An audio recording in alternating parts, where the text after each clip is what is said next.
உங்கள் ரங்கசாமி.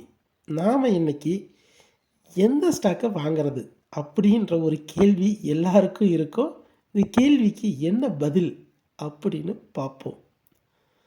இந்த கேள்விக்கு பதில் பார்க்கறதுக்கு முன்னாடி எந்த மாதிரி இன்வெஸ்ட்மெண்ட் பண்ணணும் அப்படின்னு தெரிஞ்சுக்கிட்ட அப்புறம் நாம் எந்த ஸ்டாக்கை வாங்கலாம் அப்படின்னு சூஸ் பண்ணோம். பெரிய பெரிய இன்வெஸ்டர்ஸு பலாயிரம் கோடி சம்பாதிச்சவங்களே 10 ஸ்டாக் வாங்கினா அதில் ஒரு சில ஸ்டாக்கு ரிட்டர்ன்ஸ் கொடுக்காது, ஒரு சில ஸ்டாக்கு ஜீரோவே ஆகிறதுக்கு வாய்ப்பு அதிகம். அவங்களாலையும் யாராலையுமே ஒரு ஸ்டாக்கை சூஸ் பண்ணவே முடியாது. இப்போ இருக்கிற நிலைமையை வச்சு வருங்காலத்தில் அது என்ன மாதிரி ஆக்ட் பண்ணும் அப்படின்னு எந்த பெராமீட்டரை வச்சாலும் முடியாது, வாய்ப்புகள் குறைவு.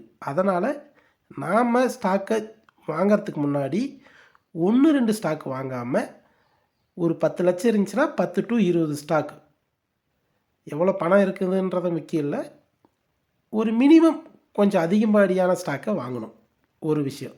ரெண்டாவது, ஒரே மாதிரியான வாங்காமல் large cap, mid cap, small cap, இந்த மைக்ரோ கேப்பு இந்த மாதிரியும் ஸ்ப்ளிட் பண்ணி வாங்கணும். செக்டாரையும் ஸ்ப்ளிட் பண்ணி தான் வாங்கணும். ஆட்டோ, பார்மா, ஃபைனான்ஸ் இந்த மாதிரி எல்லா செக்டாரையும் ஸ்ப்ளிட் பண்ணி வாங்கணும். எல்லாத்தையும் ஸ்ப்ளிட் பண்ணி வாங்கும்போது நமக்கு ரிஸ்க்குன்றது குறையும். இதுக்காக மட்டும்தான்.